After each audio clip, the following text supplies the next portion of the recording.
स्वागतं छात्राः। अद्य वयं पञ्चमश्रेणीनिमित्तः सरस्वतीसंस्कृतभाषासोपानं पञ्चमभागः प्रथमपाठः पठयतु। प्रथमपाठः।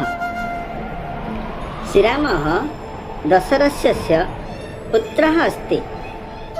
श्रीरामः हस्तेन धनुः धरति। सः स्वभावेन दयालु अस्ति। सः आकृत्या सुन्दरः अस्ति। हनुमान् भक्त्या श्रीरामं नमति। त्वमपि भक्त्या श्रीरामं नमः। यः श्रीरामं नमति सः सुखेन तिष्ठति। श्रीरामः अभयं ददाति। जनाः रामराज्यम् इच्छति। एबे आमे ए पाठरे थिबा कष्ट शब्द गुड़िकर अर्थ जानिबा। अस्ति अटन्ति अछि। हस्तेन हाथरे। भक्त्या भक्तिरे। स्वभावेन स्वभावरे। आकृत्या गठनरे। धरति धरिଛନ୍ତି। नमति नमस्कार करन्ति। ददाति दियन्ति। इच्छन्ति इच्छा करन्ति। सुखेन सुखरे। अपि मध्य। आमे कठिन शब्दर अर्थ जानिले। एबे पाठर अर्थ जानिबा। श्रीरामः दशरथस्य पुत्रः अस्ति। श्रीराम दशरथंकर पुत्र अटन्ति। श्रीरामः हस्तेन धनु धरति। श्रीराम हातरे धनु धरिଛନ୍ତି।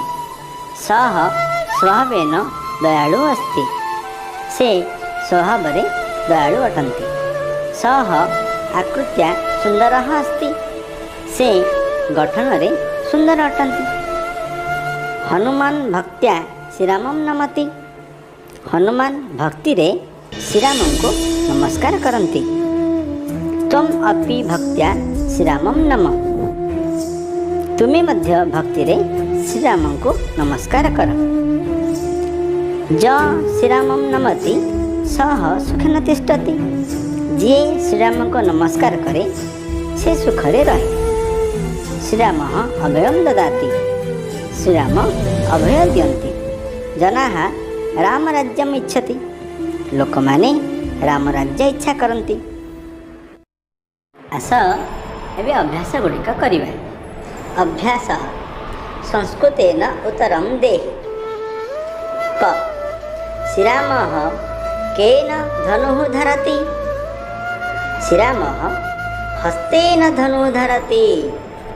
सः स्वभावेन कीदृशः। सः स्वभावेन दयालुः।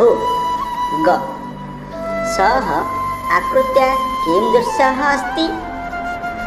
सः आकृत्या सुन्दरः अस्ति। घ कः भक्त्या श्रीरामं नमति। हनुमान् भक्त्या श्रीरामं नमति। व कः सुखेन तिष्ठति। यः श्रीरामं नमति सः सुखेन तिष्ठति। 2 शून्यस्थानानि पूरय। क श्रीरामः डैश् पुत्रः अस्ति।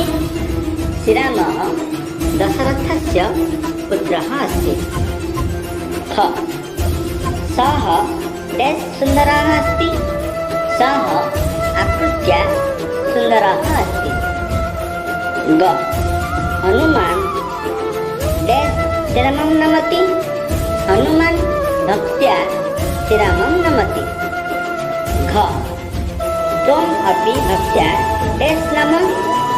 त्वम् अपि भक्त्या श्रीरामं नमः। व जनाः डैश् इच्छन्ति। जनाः रामराज्यम् इच्छति।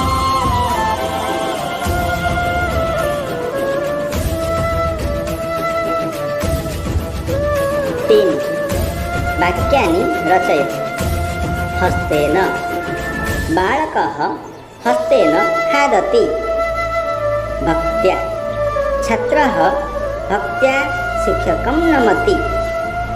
आकृत्या बालिकाः आकृत्या चारुः स्वभावेन हरि स्वभावेन सरलः नमति भक्तः देवं नमति।